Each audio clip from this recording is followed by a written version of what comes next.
ನಮಸ್ಕಾರ.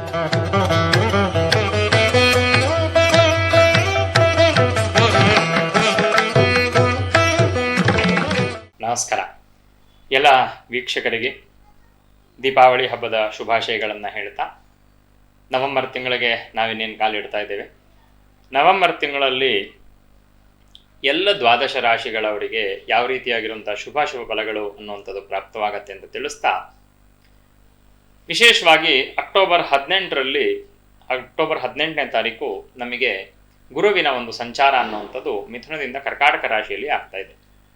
ಅದು ಸರಿಸುಮಾರು ಡಿಸೆಂಬರ್ ತನಕ ಆ ಸಂಚಾರ ಅನ್ನುವಂಥದ್ದು ಗುರುವಿನ ಸಂಚಾರ ಕರ್ಕಾಟಕ ರಾಶಿಯಲ್ಲಿ ಇರುತ್ತೆ.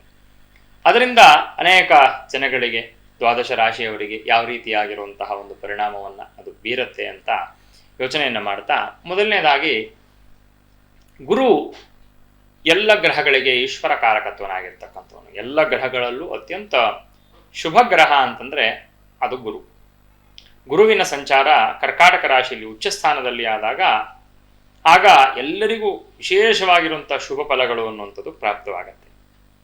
ಆದರೆ ಕೆಲವೊಬ್ಬರಿಗೆ ಕರ್ಕಾಟಕ ರಾಶಿ ಅನಿಷ್ಟ ಸ್ಥಾನ, ಕೆಲವೊಬ್ಬರಿಗೆ ಕರ್ಕಾಟಕ ರಾಶಿ ಶುಭ ಸ್ಥಾನ ಆಗಿರಬಹುದು.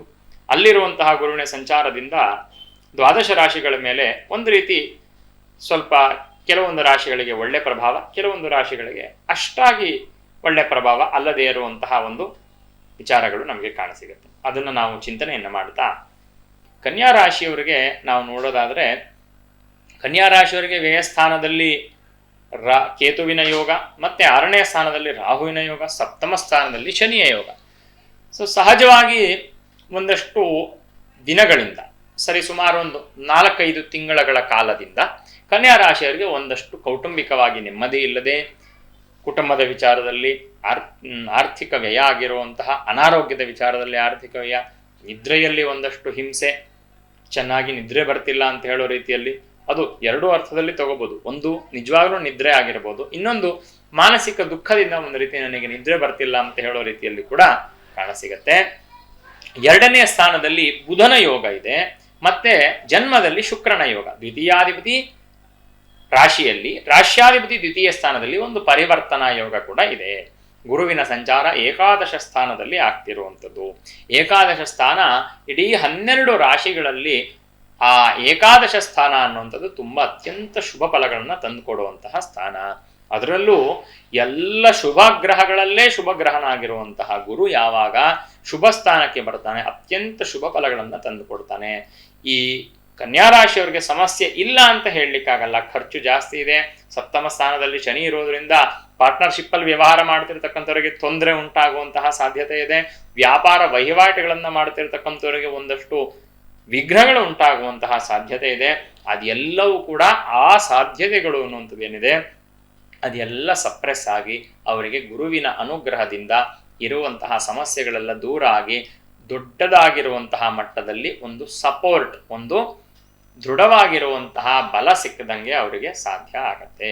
ಕನ್ಯಾ ರಾಶಿಯವರಿಗೆ ಹೇಳಬೇಕು ಅಂತಂದರೆ, ಒಟ್ಟಾರೆ ಗುರುವಿನ ಒಂದು ಸಂಚಾರ ಏಕಾದಶದಲ್ಲಿ ಆಗ್ತಿರುವಂಥದ್ದು ತುಂಬ ಶುಭ ಫಲಗಳನ್ನು ತಂದು ಕೊಡುವಂತಹ ಒಂದು ಸಾಧ್ಯತೆ ಇದೆ. ಕನ್ಯಾ ರಾಶಿಯವರಲ್ಲಿ ಜನ್ಮದಲ್ಲಿ ಶುಕ್ರನ ಒಂದು ನೀಚ ಸ್ಥಿತಿ ಇರುವಂಥದ್ದು, 2ನೇ ಸ್ಥಾನದಲ್ಲಿ ರವಿ ಮತ್ತೆ ಕುಜನ ಯೋಗ, ಅದರಲ್ಲೂ ಕೂಡ ರವಿ ನೀಚ ಸ್ಥಾನದಲ್ಲಿ ಕುಜನ ಯುತಿಯಲ್ಲಿ ಇರುವಂಥದ್ದು. ಇದನ್ನು ನೋಡೋದಾದರೆ ಸ್ವಲ್ಪ ಮಟ್ಟಿಗೆ ಅದರಲ್ಲೂ ಸ್ತ್ರೀಜನ್ಯವಾಗಿರುವಂತಹ ಏನಾದರೂ ಸ್ತ್ರೀ ವಿಚಾರದಲ್ಲಿ ಇರುವಂತಹ ಸ್ತ್ರೀ ರೋಗಗಳು ಅಂತ ಏನು ಕರಿತೀವಿ ಅದೇನಾದ್ರು ಇದ್ದ ಪಕ್ಷದಲ್ಲಿ, ಅಥವಾ ಬೇರೆ ಗಂಡಸಿನಲ್ಲಿ ಹಾರ್ಮೋನ್ ಇಂಬ್ಯಾಲೆನ್ಸ್ಗಳು ಇತ್ಯಾದಿಗಳು ಇದ್ದ ಪಕ್ಷದಲ್ಲಿ ಅದಕ್ಕೆ ಸರಿಯಾಗಿರುವಂಥ ರೀತಿಯಲ್ಲಿ ಒಂದು ಚಿಕಿತ್ಸೆ ಅಥವಾ ಮಾರ್ಗದರ್ಶನ ಇದೆಲ್ಲ ಬೇಕಾಗ್ತದೆ. ದೇವಿಯನ್ನು ವಿಶೇಷವಾಗಿ ಕನ್ಯಾ ರಾಶಿಯವರು ಆರಾಧನೆ ಮಾಡೋದ್ರಿಂದ ಒಂದಷ್ಟು ಅನಾರೋಗ್ಯಗಳು ಕೂಡ ನಿವೃತ್ತಿಯಾಗತ್ತೆ ಅಂತ ಹೇಳ್ತಾ ನಮಸ್ಕಾರ.